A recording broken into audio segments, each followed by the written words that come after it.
Hi, I'm Oscar Schofield, and you're on Riverstone Farm. We opened the farm 6 years ago, and we are putting up a high tunnel behind us. We found out about the EQIP program through NOFA and NRCS, and we're really excited because we're going to be able to farm earlier in the year. My name is John Klein, and the company is the Sunworks Corporation, and it's a small family business, and we build greenhouses. We've worked on greenhouses basically up and down the East Coast, from Maine down to Texas, and we built for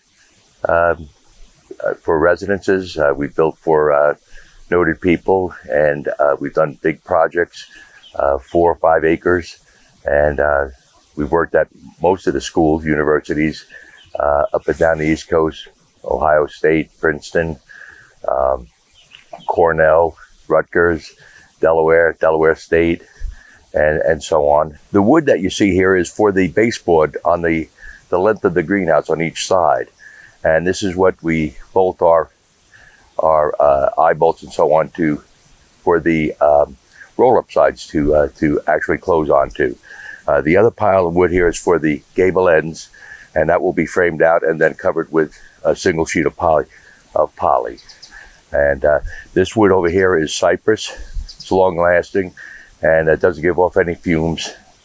And for organic growers, I think that's important. Some of the greenhouses I've worked on have used cypress, and some of them could be over 100 years old. And when you slice into the wood, it looks like brand new. So it's an everlasting wood. They used to use it all for your glass greenhouses years ago. And when they couldn't get the cypress, they went to redwood, which wasn't quite as good.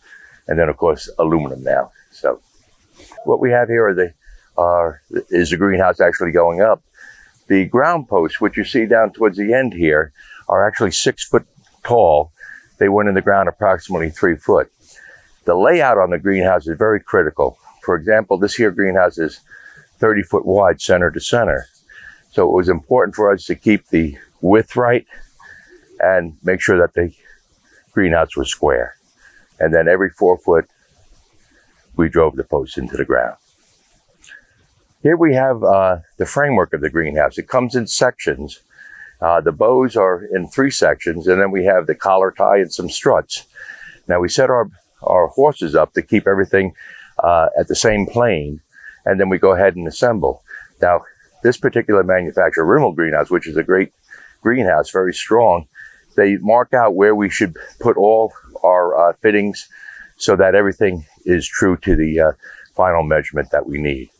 And then from here, we take them over, stick them on the ground posts that we have set, and then go ahead and install the ridge and purlins and whatever else is on the side. And this house will have roll-up sides, and we'll do that after we get the frame completely up.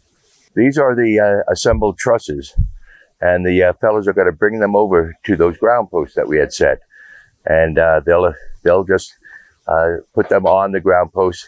There's little inserts, and it connects the truss to the ground posts.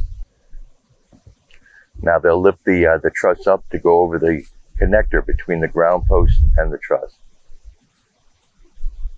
Randy is setting up to install the aluminum for the roll-up sides, and these sides will open when needed to let air into the greenhouse and cross ventilation. This is the aluminum track. It locks down the poly from the roof in the top layer, top run, and then on the bottom one, it'll lock down the poly that will be used on the roll-up side. We're going to continue framing the greenhouse with the ridge and the purlins and the wiggle wire base for the sides, and then we'll install the baseboard down each side of the greenhouse. We'll continue by framing out each gable end and installing doors or whatever else they might have there. And then once everything is framed out, we'll go ahead and we'll either cover the gables first with a single layer of poly, or we'll cover the roof, which will be air inflated. And we'll pull 2 layers over and lock it down install the inflation motor, and we'll be good to go. As part of the program that got us the high tunnel, we're also going to convert a lot of this back field into a permanent pollinator zone. What's really nice is the program is helping us with advisors and some support to make this happen, and we're very excited. It was great to find out about the program through NOFA. What the fellows are doing today are framing out the gable ends with wood, and this is getting ready to cover it with plastic, a single layer of plastic, which will be held on with what is called staple tape, or we can put wire lock base and wire lock, wiggle wire. And they're going to be doing both ends the same way. We have left an opening in the center for an 8-foot by 8-foot overhead door, but that's not on site yet. So we're going to close that down so that we just have a small 30-inch wide opening there to allow access to the greenhouse. And just way too windy today to even think about covering, but it's got to be done on a calm day. We decided to keep the wood up off the ground. This is not treated wood. This is just, I believe, hemlock fir. And we don't want it to get close to the ground so that it doesn't rot. And that was the problem. If we get this wood wet and too close to the ground, its lifespan will be greatly diminished. So we decided just to keep this framing up off the ground, and we will continue when we cover, take the plastic right down and bury it in the ground in front of the wood there, and then we'll of course have it either wire base and wiggle wire holding it there, or we'll have staple tape. So the wood should last a lot longer by keeping it up off the ground. What you see on the side here is the baseboard for the greenhouse, and this here closes the airflow off, allows the roll-up sides to actually close down over the top of that, and creating a somewhat of a seal there. The pipe that you see there is actually part of the roll-up system, and that will be either a manual or a motorized system, can be either, and the plastic will attach to that, and as you roll the pipe, it rolls up the side of the greenhouse and giving you some ventilation there. Today we're finishing up framing the gable ends, and we're applying and installing the single wire lock to each gable rafter here, and that will be what the poly attaches to. And hopefully we will catch a break with the wind. Right now it's just getting too windy to even think about pulling the poly onto the roof. But when we do, we'll put a single layer of poly on each gable end. We'll wire lock it down and staple tape where we have to. And then we'll pull 2 layers of poly on the roof. The first layer will be a layer of infrared poly. We'll pull that first, and we'll install the inflation kit.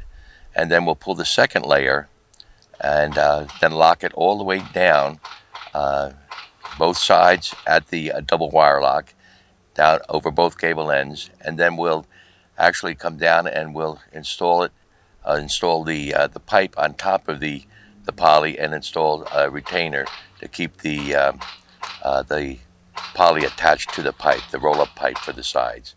And but again, we are just waiting for the wind to not be so intense as it is right now.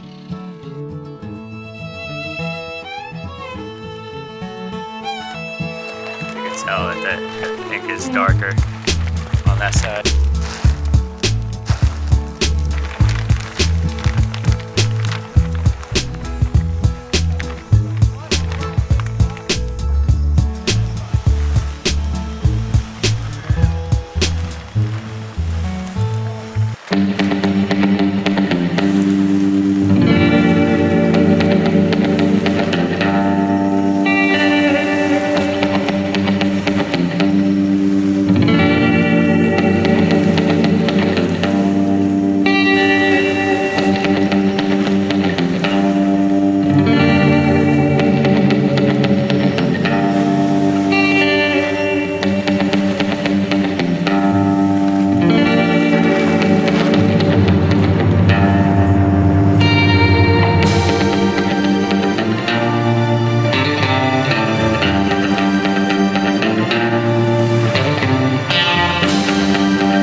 How's that look from out there, guys? Looks good.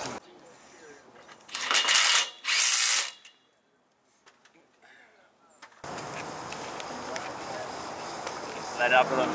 Right there. Beautiful. We're good to go.